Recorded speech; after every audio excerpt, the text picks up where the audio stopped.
পবিত্র রমজান মাস উপলক্ষে ঢাকা বিশ্ববিদ্যালয় ইসলামী ছাত্র শিবিরের উদ্যোগে প্রতিদিন ছাত্রছাত্রী সহ ছিন্নমূল যে মানুষজন তাদের জন্য ইফতারির একটা ভালো ব্যবস্থা করছে বিশ্ববিদ্যালয়। তাদের এই ইফতার আয়োজনের পিছনে যে একটা ব্যয়, সেই ব্যয় নিয়ে বিভিন্ন প্রশ্নের সম্মুখীন হতে হচ্ছে তাদেরকে।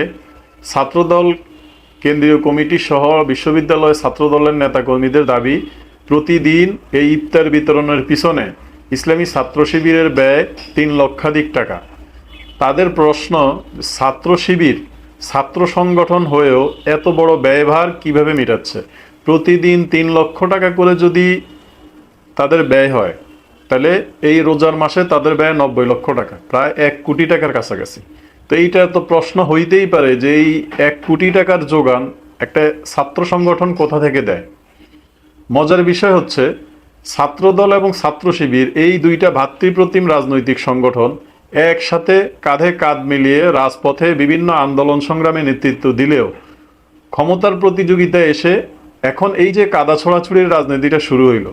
ছাত্রদল খুব ভালো করেই জানে যে শিবিরের ফান্ডিং এর অবস্থা কি, শিবির কোথা থেকে ফান্ডিং পায়, শিবির কোথা থেকে অর্থের যোগান দেয়, কিভাবে শিবিরের অর্থনৈতিক বিষয়গুলো মেনটেন করা হয়। এটা ছাত্রদল যদি না জেনে থাকে, তাহলে এটা ছাত্র সংগঠন হিসেবে একটা ছাত্র সংগঠন অন্য একটা ছাত্র সংগঠন সম্পর্কে না জানা বরং ছাত্রদলেরই একটা বড় দুর্বলতা। ছাত্র শিবিরের প্রত্যেকটা নেতাকর্মী প্রতি মাসে একটা নির্দিষ্ট হারে চাঁদা দেয় দলের ফান্ডে। এটাকে তাদের ভাষায় বলা হয় এয়ানত। এই এয়ানত তারা যে দেয়, এটা পরিমাণে কিন্তু খুব অল্প টাকা না। ছাত্র শিবির বর্তমানে তাদের যে সদস্য সংখ্যা, সেটা যদি বিচার করা হয়, তাহলে তাদের সদস্যদের থেকে প্রতি মাসে তাদের আয় প্রায় 10 থেকে 15 কোটি টাকার মতো। তো এই আয় থেকে যদি 3 লাখ টাকা তারা ঢাকা বিশ্ববিদ্যালয় ছাত্র শিবিরকে ডোনেট করে, যদি ঢাকা বিশ্ববিদ্যালয় ছাত্র শিবির একটা ইফতারের আয়োজন করে, এটা নিয়ে তো অবাক হওয়ার কোনো কারণ দেখি না। 3 লাখ টাকা তো খুব সামান্য। মাসে মানে প্রতিদিন 3 লাখ টাকা যদি হয়, এর বাইরে তাদের বিভিন্ন ধরনের সহপাঠী আছে, বিভিন্ন ধরনের সম পর্যায়ের লোকজন আছে যারা তাদেরকে ফান্ড দেয়। শুধু এটা না, প্রবাসী ভাইরাও কিন্তু অনেক বড় ধরনের ফান্ড এই শিবিরের ইফতার পার্টিতে ডোনেট করে। অতএব কেউ যদি ভালো কোনো উদ্যোগ নেয়, সে উদ্যোগ বাস্তবায়নে অর্থের যোগান তারা আগে থেকেই কিন্তু ঠিক করে নেয়। এবং এখানে অনেক বড় বড় শিল্প প্রতিষ্ঠান আছে, অনেক বড় বড় শিল্পপতিরা আছে যারা জামাতের রাজনীতির সাথে জড়িত। শিবির চাইলেই কিন্তু তাদের থেকে ফান্ডিং নিতে পারে। একটা ছাত্র দলের মতো এত বড় একটা ছাত্র সংগঠন, তারা বিভিন্ন ধরনের প্রোগ্রাম আয়োজন করে, তাদেরও কিন্তু কোটি কোটি টাকা খরচা হয়। তো সেই টাকার যোগান কোথা থেকে আসে, এটা তো শিবির প্রশ্ন করে না। প্রত্যেকটা রাজনৈতিক দলেরই একটা নিজস্ব ফান্ডিং থাকে। তারা যখন কোনো রাজনৈতিক কর্মসূচি দেয়, তখন সেটার জন্য সেই ফান্ড থেকে তারা টাকা পায়। এখানে ছাত্র শিবির জামাত ইসলামের একটা ছাত্র সংগঠন, তাদের একটা নিজস্ব তহবিল আছে, তাদের একটা নিজস্ব ফান্ডিং আছে, তাদের বিভিন্ন সোর্সিং আছে যারা তাদেরকে ফান্ড সরবরাহ করে, অর্থ সরবরাহ করে। অতএব এইখানে ইফতার পার্টি করে এই 3 লাখ টাকা যদি তাদের খরচ হয়, এই 3 লাখ টাকা তো আমি মনে করি খুব সামান্য খরচ। এত বড় একটা রাজনৈতিক দলের পক্ষে প্রতিদিন 3 লাখ টাকা মাত্র এই ইফতার পার্টির জন্য আয়োজন, এটা তো খুব সামান্য খরচ। এটা নিয়ে প্রশ্ন তোলা যাইতেই পারে, তারা হয়তো স্বচ্ছতার জায়গাটা ক্লিয়ার করার জন্য প্রশ্ন তোলে, কিন্তু স্বচ্ছতার জায়গা ক্লিয়ার করার জন্য তো তাদের নিজেদেরকেও এরকম ভালো কোনো উদ্যোগ নিতে হবে।